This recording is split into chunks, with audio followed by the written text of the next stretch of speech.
신율의 뉴스 정면 승부 2부 시작합니다. 오늘 2부 정면 인터뷰에서는 국민의힘 최영두 의원 만나서 입장 들어보겠습니다. 최 의원님 안녕하세요. 네, 안녕하십니까? 예. 자, 네. 지금 최 의원님께서는 당헌당규 개정특별위원회 위원이시죠? 그죠? 네네. 오늘 네. 결정이 됐는데 이제 뭐 단일 지도체제 유지하기로 했습니다. 그죠? 네. 예. 근데 이 전에 좀 여러 가지 얘기들이 많이 나왔죠?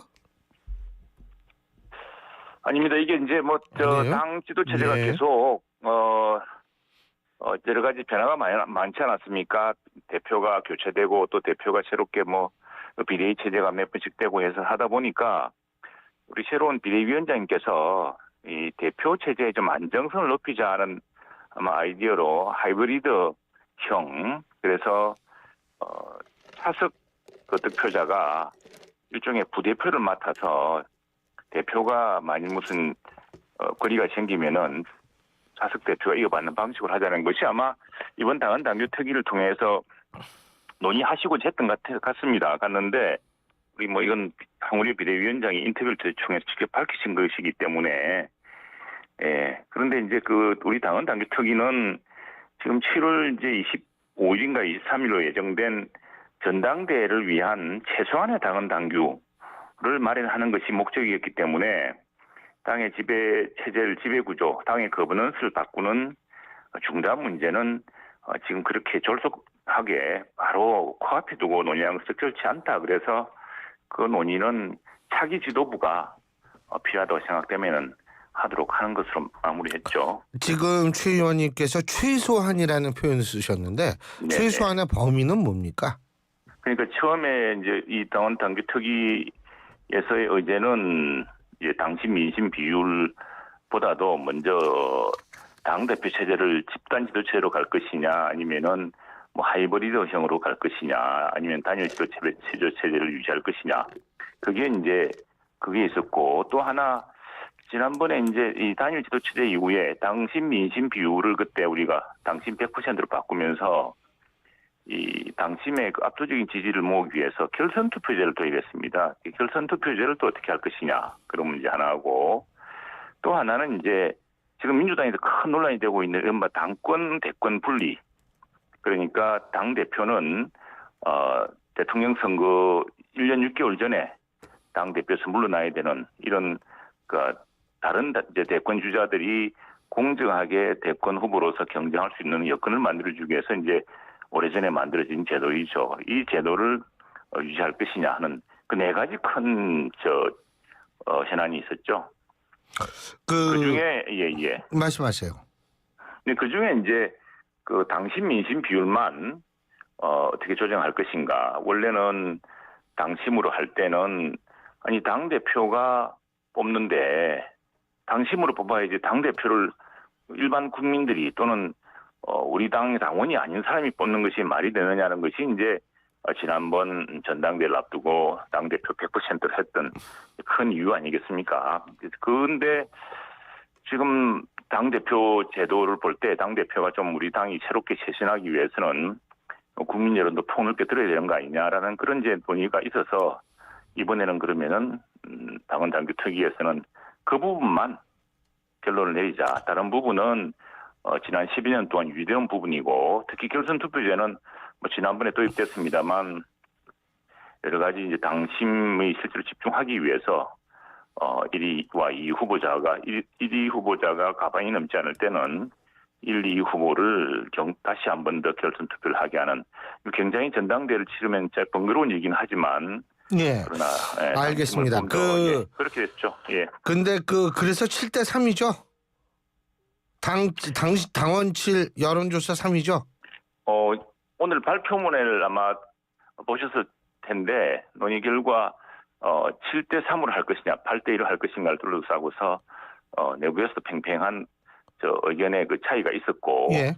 그래서 당 지도부가 비대위와 또 당내 또 의원들 사이에서 지난번 의원총회에서도 논의가 있었는데 7대 3, 8대 2가 팽팽했습니다. 팽팽해서 그 부분을 당 특위에서는 결론 내리지 못하고 두 개의 안, 그러니까 민심 반영을 다시 높여야 된다. 민심을 지난번 당대표 경선에서는 그래서 이제 7대 3을 8대 2냐는 당 지도부에 맡기로 한 거죠. 그렇습니다. 예? 네, 그렇습니다. 근데 네. 만약에 결선 투표를 하잖아요. 결선 투표를 하게 되면 결선 투표에서도 역시 7대 3 비율은 유지가 되나요? 똑같은 룰로 해서 결선을 하게 똑같은, 되겠죠. 예. 예. 그러면은 그 당 지도부는 그 결국은 이제 황우여 비대위원장 쪽에서 결정을 하게 되는데, 그죠? 네. 어떻게 결정이 날지 모르겠네요. 근데 7대 그런데 뭐 제가 제 생각에는 뭐 저는 개인적으로는 예. 이제 당 대표 역할 저는 사실 뭐 잘 아시다시피 당 대표가 당 대표 제도가 우리 국회 의회주의를 여러 가지로 지금 훼손하고 있다. 특히 최악의 경우가 민주당이 이재명 당 대표처럼 폭주다.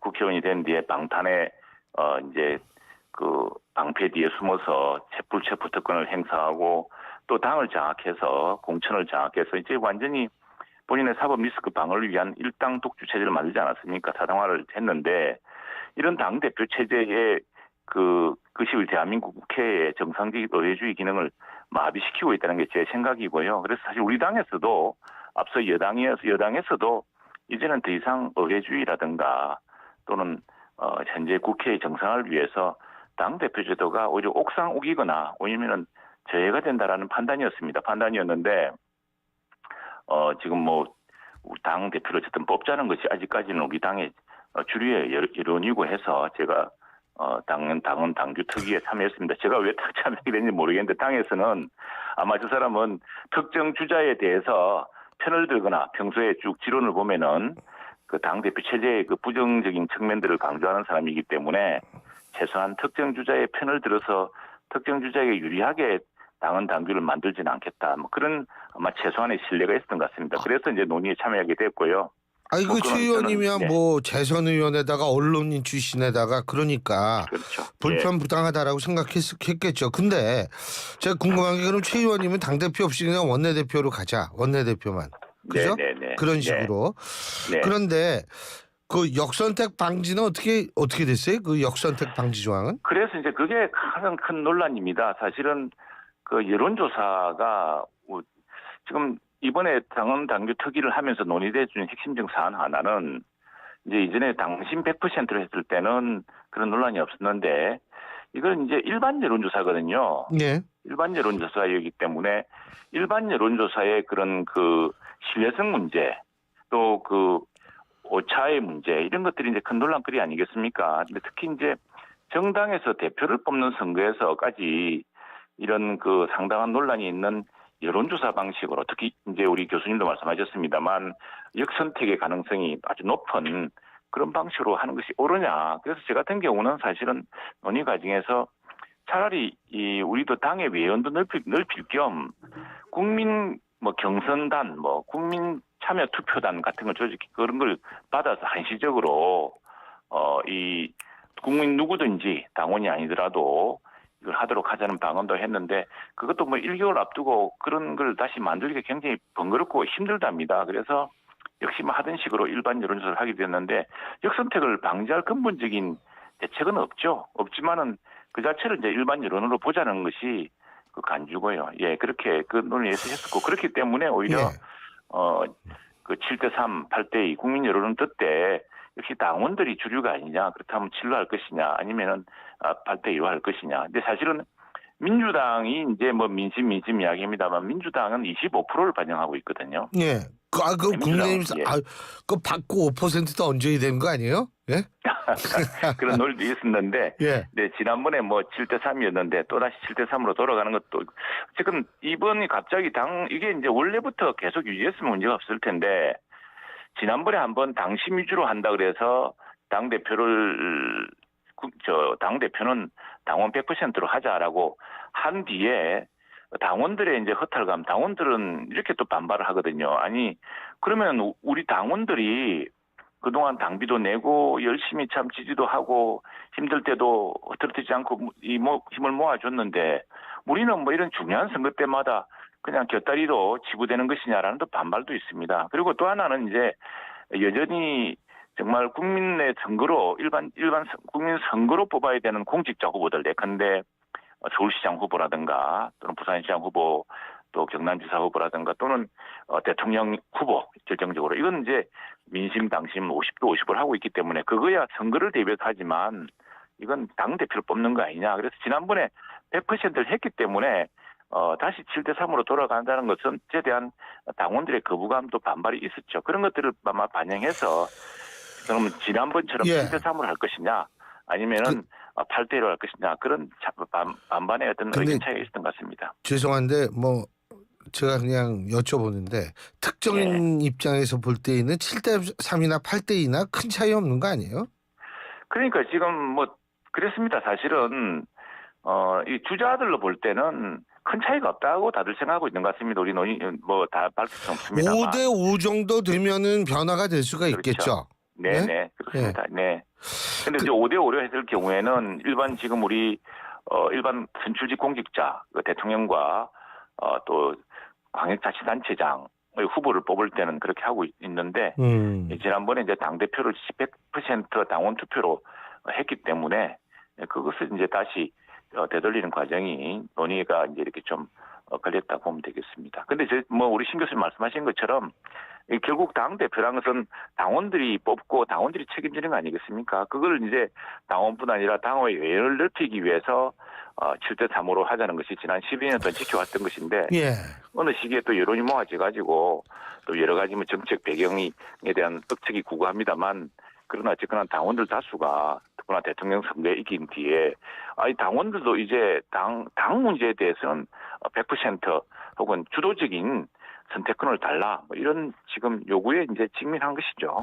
제가 이 30초만 잠깐 말씀을 좀 드리고 네네. 싶은 게 지금 민주당도 당원들이 뭐 당원 주권 이런 얘기 하잖아요.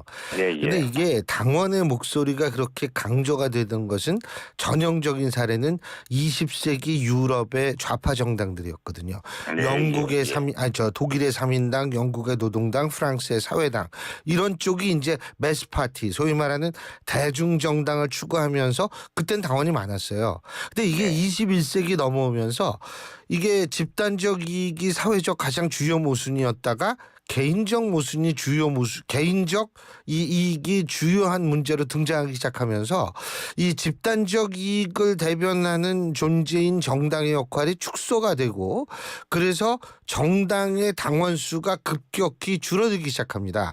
그러니까 네네. 지금 유럽이나 미국 당원 수는 굉장히 줄어들어요. 근데 우린 그렇죠. 거꾸로 막 늘어났다고 막 우리 500만이다 니네 얼마야? 우린 돈 낸다고니 막 이렇다. 이거는 그래서 사실은 맞습니다. 본인들이 예. 20세기 정당임을 과시하는 것밖에 안 된다고 보거든요. 그렇습니다. 그래서 지금 우리나라에서 정당원이라고 지금 분류되어 있는 사람들이 전 국민의 40%라고 하지 않습니까? 예. 이게 이제 국회 미래연구원의 우리 분석 보고서인데 분석 보고서 있는 것인데 사실은 좀 비정상적이죠. 사실은 뭐 그거 다 당원이겠습니까? 그 뭐 중국도 공산당 국가인 중국도 그렇게 많지는 않습니다. 오히려 당원을 선별하는 과정이 있기 때문에 그럴 텐데.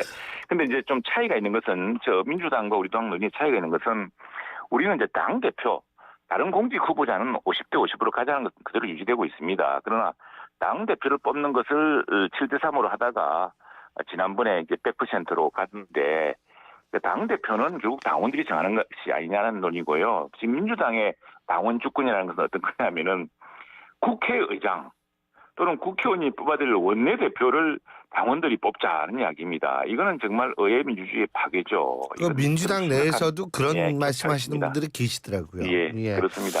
저도 개인적으로 그거는 좀 기가 막힌 얘기라고 생각을 하는데. 그래서 오늘 보니까 당명에서 민주자를 떼야 된다는 이런 사설도 있네요. 예. 참 그리고 예. 근데 예를 들면은 지금 누가 나올 거라고 당내에서 예상을 하세요?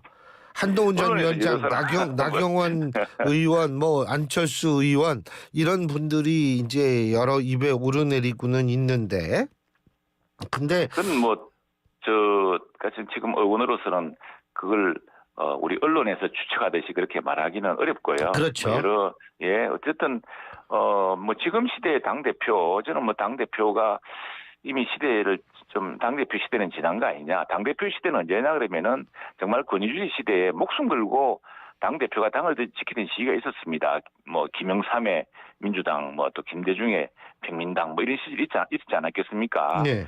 그때 사실은 그런 전설적인 의회 정치 지도자의 그늘에 있어야 목숨을 부지할 수 있는 시대가 있었거든요. 그러나 지금은 뭐 백화제방인 이 시대에 더구나 국회의원으로 다 저 지역에서 한 50% 안팎의 득표를 얻어서 한 지역을 대표하고 국민 20만씩을 대표하는 국회의원들이 이거 국민의 1%도 참여하지 않은 당대표 전당대회를 통해 선출돼가지고 그 지배를 받는 그건 막아야 되는데 어쨌거나 그래도 당대표 제도라는 것이 민주당에도 저렇게 예. 복합적인 형태로 있고 우리 당도 뭐 존재하고 있으니까 그렇다고 한다면은 저는 아마 이번 새로운 당대표는 당의 혁신, 정당의 신뢰도를 다시 높일 수 있는 그런 시대 정신이 반영되지 않을까 싶습니다.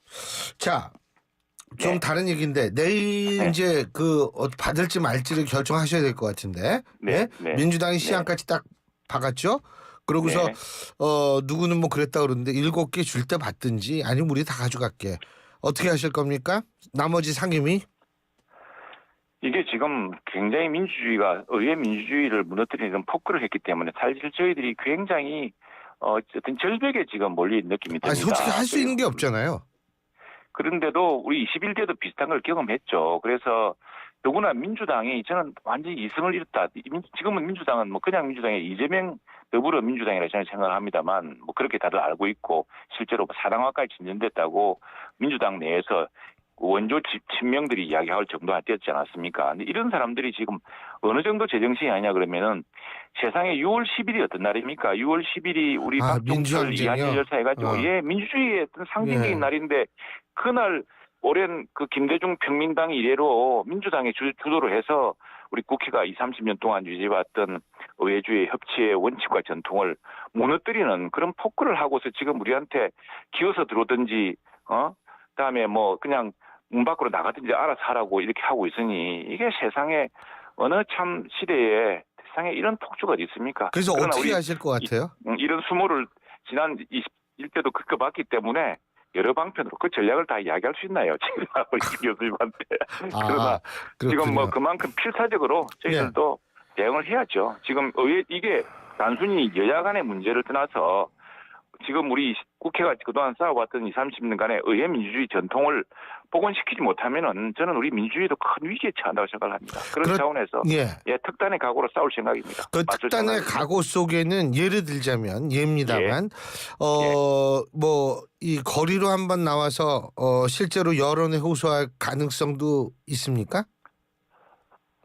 저희 경남도당 같은 경우는 지금 이제 현수막으로 이렇게 그렇습니다. 6월 10일이 정말 그 민주화 운동의 상징 같은 날이었는데 민주주의의 상징 같은 날인데 이날 의회 민주주의를 무너뜨린 민주당의 폭거에 대해서 이재명 민주당은 의회주의 파괴를 중단하라고 이제 현수막을 내걸 겁니다. 내걸게 되는데 그런 국민들에게 이 문제의 본질이 무엇이냐 지금 그걸 우선은 많이 알려야겠죠. 그리고 그 알리는 게 예를 들면 광화문 같은데 이렇게 의원들이 전부 나가서 뭐 촛불 시위를 한다든지 뭐 그거야 일회성 아니겠습니까? 일회성인데 결국엔 저는 그걸 알리고 하는 곳은 국회에 된다 생각합니다. 그래서 지금 저희들은 지금 오늘도 의원총회를 하면서 당장 국정의 현안을 함께 논의하고 있고 또 상임위를 강제 배정당하는 시기이기 때문에 상임위에는 참여하지 못하고 있지만 상임위에 준하는 비상 TF를 만들어서 직접 국정을 논의하고 국민들에게 지금 민주당이 밀어붙이려는 이 입법들이 무엇이 문제인지를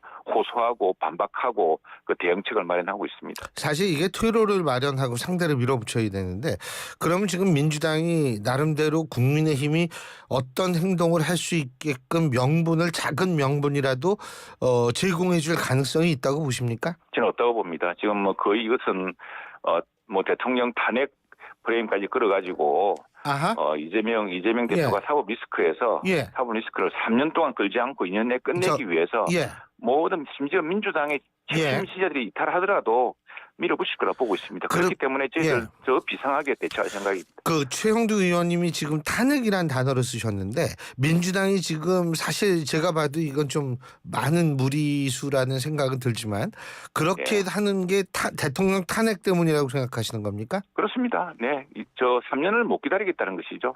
3년을 못 기다려서 2년 내에 끝내자는 것이고 그건 그래서 뭐 그래가지고 그래서- 법사위, 운영위 뭐 이런 걸 다 그렇습니다. 가져갔다. 그렇습니다. 예, 그렇게 해서 지금 정상적으로 경찰, 검찰 이제 뭐 준사법 기관도 필요가 없고 뭐 모든 수사와 재판을 네. 민주당 독주하는 국회로 가져와서 예. 자기들 입맛대로 다 하겠다는 거 아닙니까? 이렇게 되면 상권 분립도 무너지고 있는 거거든요. 음. 판사 마음에 안 든다고 검사도 탄핵하고 판사도 뭐 찍어서 뭘 무슨 법원의 재판 자체를 이제 국회에서 검열하겠다는 거 아닙니까? 세상에 이런 나라가 어디 있습니까? 점점 극심해지는 것 같습니다. 그런 만큼 이런 심각한 의회민주주의 위기 또 상권 분립의 붕괴를 예. 국민들과 함께 맞서야겠습니다. 그러나 저희들은 국민들을 믿습니다. 국민의 힘을 믿습니다. 예. 최 의원님 오늘 말씀 여기까지 듣겠습니다. 고맙습니다. 네, 고맙습니다. 예. 네. 지금까지 국민의힘 최형두 의원이었습니다.